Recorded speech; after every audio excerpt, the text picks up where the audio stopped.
யூசுவலாக பரோட்டாக்கு 2 type of சால்னா கொடுப்பாங்க. ஒன்று தண்ணி சால்னா, இன்னொன்று கெட்டி சால்னா. என்னோட ஃபேவரட் இந்த கெட்டி சால்னா தான். இன்றைக்கி சிக்கனை வச்சு ரொம்ப டேஸ்டியாக சிக்கன் கெட்டி சால்னா. பரோட்டாவோட சால்னாவை பெரட்டி அப்படியே பீஸை வச்சு சாப்பிட்டீங்கன்னா அட்டட்டா டேஸ்ட்டு வேறு லெவலில் இருக்கும். கண்டிப்பாக ட்ரை பண்ணுங்கள். அதுக்கு ஒரு கடாயில் எண்ணெய் சேர்த்து சின்ன வெங்காயம் சேர்த்து நல்லா டீப் ஃப்ரை பண்ணி எடுத்து வச்சுக்கோங்க. இப்போ ஒரு கடாயில் 1 ஸ்பூன் எண்ணெய் சேர்த்து மல்லி விதை, மிளகு, சோம்பு, சீரகம், கறி மசாலா பட்டை சேர்த்து வதக்கி விட்டுட்டு அது கூடவே இஞ்சி, பூண்டு, பச்சை மிளகாய், கொத்தமல்லி, அரை மூடி தேங்காய், கசகசா சேர்த்து 2 பழுத்த தக்காளியும் சேர்த்து நல்லா வதக்கி ஆற வச்சு மிக்ஸி ஜாரில் சேர்த்துக்கோங்க.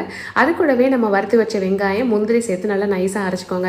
ஒரு குக்கரில் எண்ணெய் சேர்த்து அது கூடவே சோம்பு, கறி மசாலா பட்டை, பெரிய வெங்காயம், கொத்தமல்லி சேர்த்து நல்லா வதக்கிட்டு அது கூடவே 2 தக்காளி, சுத்தம் பண்ணி வச்ச 1/2 கிலோ சிக்கனையும் சேர்த்து நல்லா வதக்கி விட்டுக்கோங்க.